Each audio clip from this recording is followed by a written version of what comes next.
The hour of my execution is almost here. For the sinner, the curtain call has come. I know I may not sound it, but faced with death, I find myself a little afraid.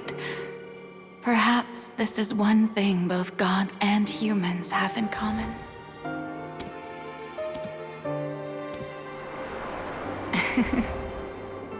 Farewell, Nervalette. I hope you've enjoyed the part you played these 500 years.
Ex Nervalette, hereby declare, people of Fontaine, your sins are forgiven.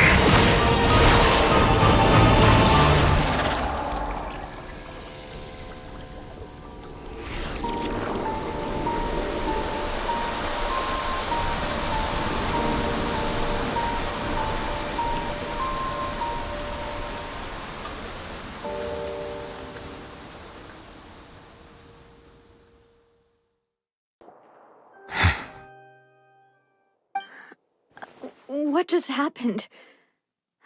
Has the death sentence been carried out? Was that bright light some sort of misdirection? I have a feeling that something huge just happened. But since we're all still alive and haven't been dissolved, I assume whatever happened was good for us. It's time to end this. We must mete out punishment to that beast. But didn't you say just a moment ago that it can't be defeated? I have gained the strength sufficient to deal with it.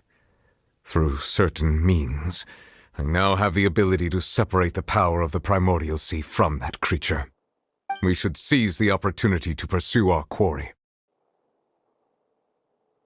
Traveler, now that the oratories can no longer function, I require an executor to help me mete out justice.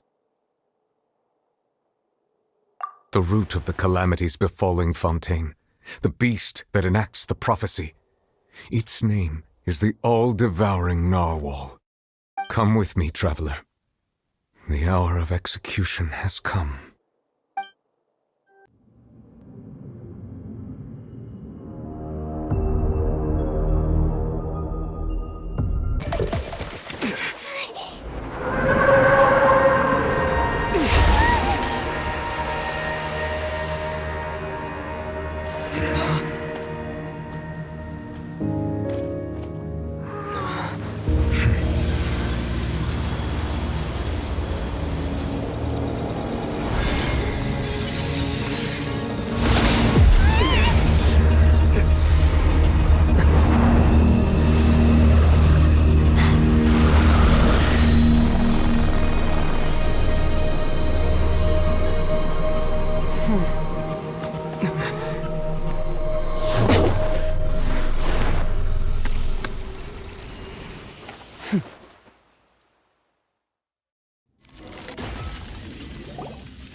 Thanks for helping with the cleanup.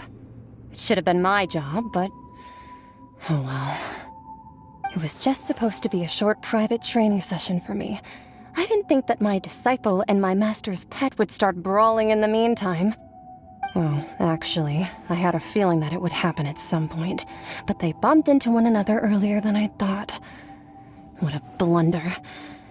I suppose I'll have to swing my sword 3 million times as penance. That power. Who are you exactly? Paimon has an idea. From what she said earlier, she must be Child's master. Skirk, right? It's just that he gave us the impression that she was the less talkative person. I simply did not have anything to say to the weak.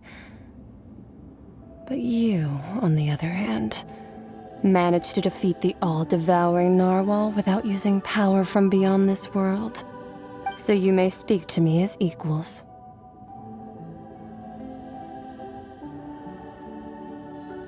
I have to agree. It's a strange use of a planet's primordial waters just to raise an all-devouring narwhal. That kind of power is wasted on it. It's not cooperative. It eats too much. And I have more important things to do with my time than pet sitting. The only thing that creature has going for it is its looks. All in all, it fails as a pet. Miss Skirk? I think you might have missed the point. The point being? Well, being that this pet almost destroyed an entire nation. So what sort of person is your master? Well, Child's master's master. Wait, is that right? Oh, right. So you don't know him. Sorry, I assumed you did. His name is Sertologi. Huh? I am unfamiliar with that name. Huh. So Master isn't sufficiently famous. How should I describe him then? Have you heard of the name The Fowl? The Fowl? Still nothing? Well, how about the Visionary? Vetterfulnir then? Or Gold Rhindaughter? Ooh, that one we've heard. Rhindaughter's part of the Hexen Circle. She's Albedo's mom, right? Oh, so you do know that name. To be honest, I also heard all of those names and titles from my master. I don't actually know them either. But I suppose you understand now, yes? My master is likely a similar sort to Rhindaughter.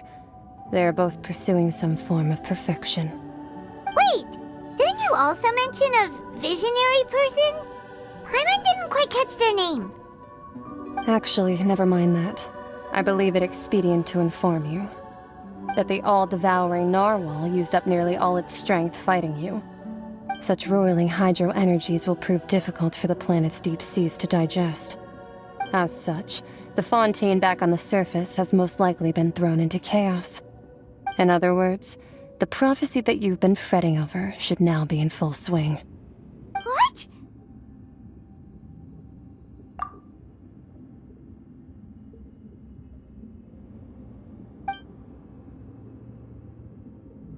Not to worry. Focalor has already managed to deceive the heavenly principles.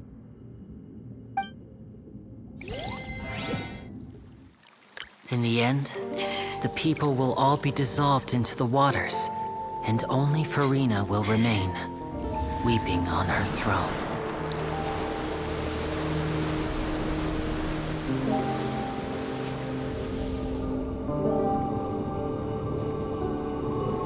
Only then will the sins of the people of Fontaine be washed away.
Initiate emergency rescue!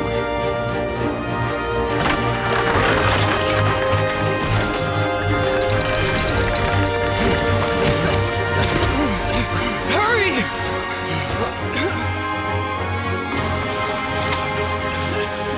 Hey, lend a hand!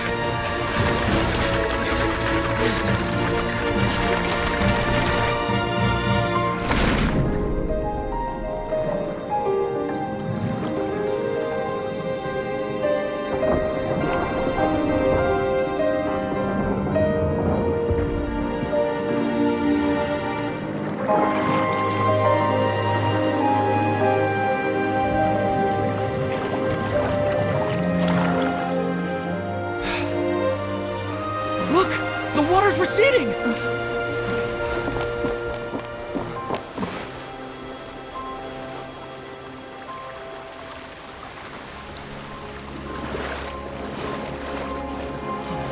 It's a miracle! The water's receding.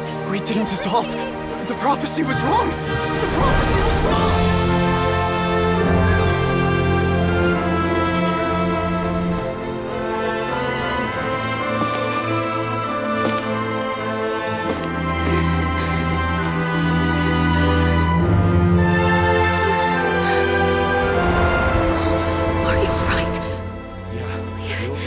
We're saved. The prophecy was wrong.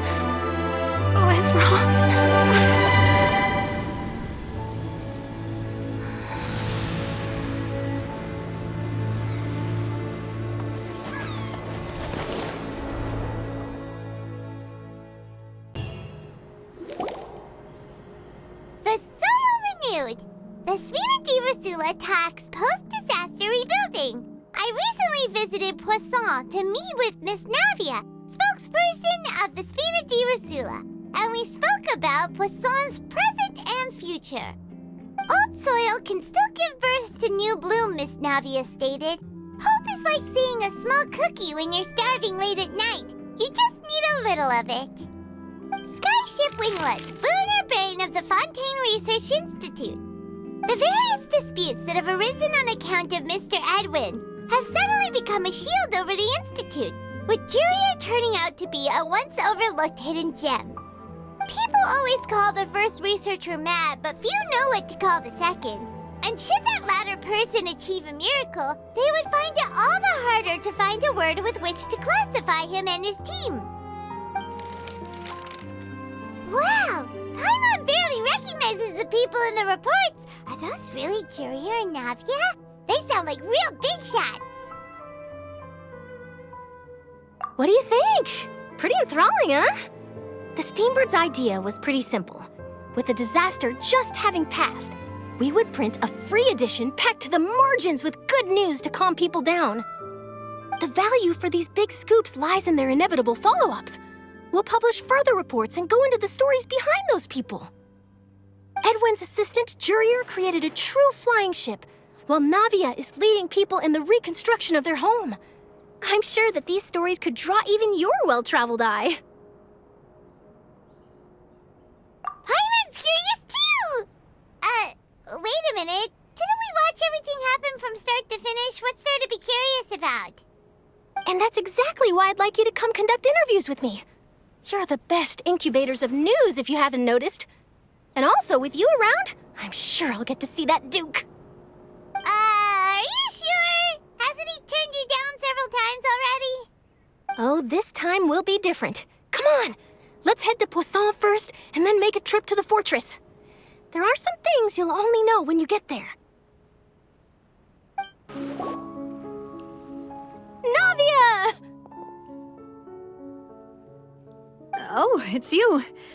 What brings you all here? Hey, we're just having a look around.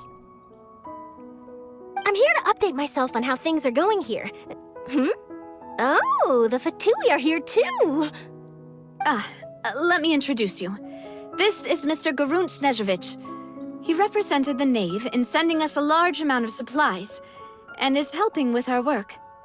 Our residents are hard at work as well. Thanks to everyone, work is progressing nicely. We've lost a lot of people, but we're moving forward. That will have to be enough. Hello, Miss Charlotte. I'm a big fan of yours. I especially like that article you wrote last year about Fontaine's stray cats.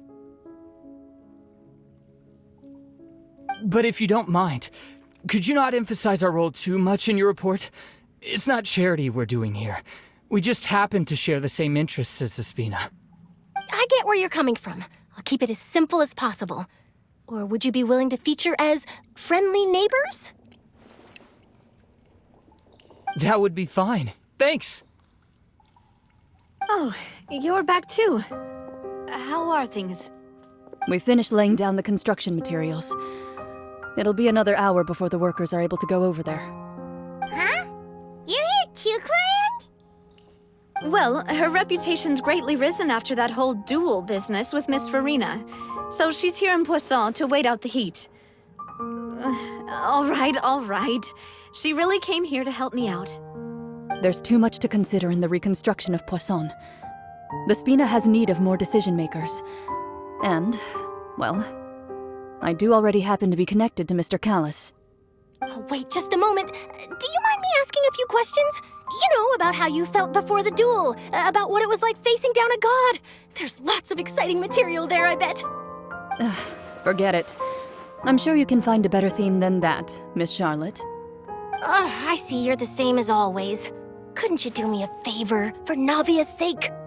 Well, if we're talking about doing things for my sake, you might as well just take a few more photos of me. Or of the Traveler. It's better than wasting time persuading Chlorand, at any rate. Of course I will. I'm not gonna let him off that easy. All right, then everyone who wants to be in the photo, gather up. And smile.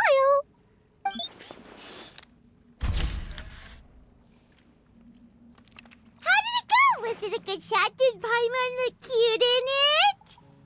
Not bad. Your addition really helped the composition of the picture. All right, hang on a moment. Let me snap a few more shots.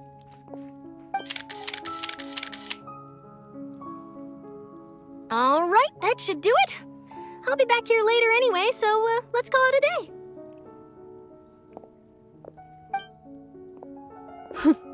You're very quick. Speed is of the essence when it comes to the news, and freshness is the key. Also, not to brag, but I'm pretty good at building connections. Who knows? I might eventually get that interview with you after all, Miss Chlorand. Wow, you really do have that never say die spirit. I'm impressed. I'll hazard a guess that this is how you got that interview at the Fortress of Meripede. Whoa, you're well informed. Let me make a guess too. I asked Sijuin, who told Monsieur Nervillet, and he told you, right? That's a very complete information chain. In truth, all Monsieur Nervillet asked me was, when did the fortress become so friendly towards the media? I told him that it was best not to speak too soon. There's no guarantee that Ridsley will make a personal appearance. You're right. I've got to treasure every moment I have with them. In which case, I'll be making a move first. Stay safe now. And tell me if you hear anything interesting. I'll treat you to afternoon tea in exchange.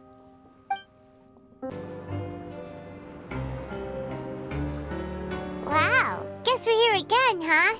There's a real nostalgic feeling to this place. Looks like you've been missing us.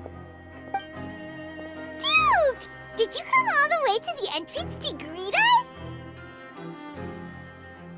Of course. I'm here to welcome you and our dear Miss Charlotte, whom our good head nurse recommended to me. It's an honor to finally meet the much-rumored Duke. Thank you for consenting to my visit to the fortress, sir. No need to thank me. But that said, I shouldn't be the focus of your interview. I trust you recall our agreement? Of course, of course. All right then, this way.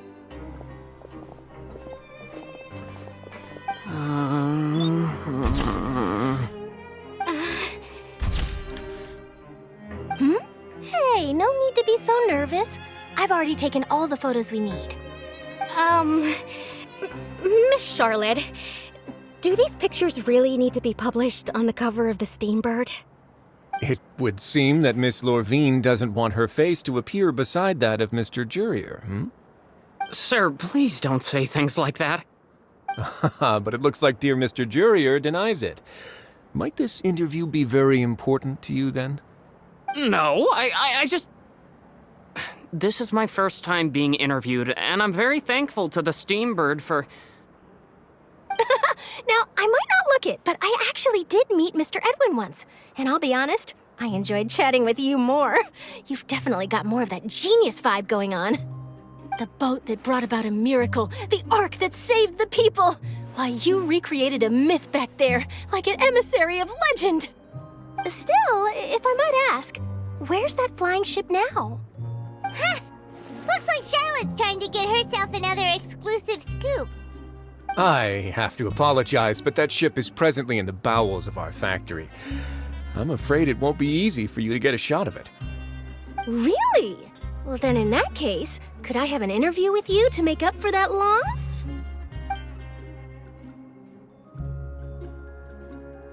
You already know my answer, I'm afraid.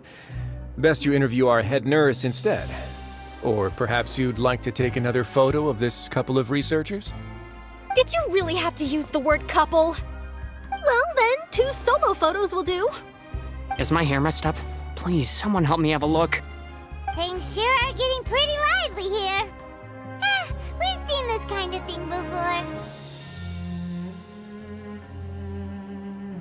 Oh, seems like everyone's here. Would any of you like to try this new drink I came up with? Ah, Siegeween. Hey, Miss Charlotte. Why don't you, take some pretty photos of our head nurse? Sure. Come on, Miss Siegeween, over this way. Let's find a brighter spot. Huh? Sure. Do I have to smile? So, how have things been at the fortress? Same old, as you can see. Fontaine's undergone some changes, but this place is still more or less the same. Other than that flying ship, it got a tad too much attention, I think. That's why I decided to let the interview go through. We should direct more public opinions toward the behind-the-scenes heroes. Am I right, Mr. Jurier? Miss Lurvine? You're too kind, sir.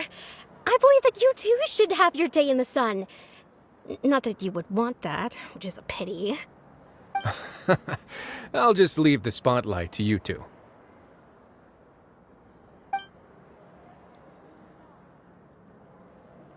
I see. Lots of things happened that day, huh? Anyway, regarding that Harbinger, I'm not sure you remember, but his 3 young followers are still waiting for his return. He sure did win them over, huh? I'll tell them that there's good news and bad news. The good being that their boss seems fine, and the bad being that they must face extended sentences for abetting his escape. Oh, actually, what about you? Are things gonna change for you too? What change can there be? The fortress will keep chugging along, and so will my duties. As to what Miss Farina's departure will mean for the nation, and if our laws and governance will be transformed, we'll leave those to the folks in the overworld. Hey everyone, the photo shoot's done. Good. In that case, let's call it a day here. Thanks for your cooperation. Come on, Traveler, let's go. Till next time, everyone. There'll be a next time? Maybe.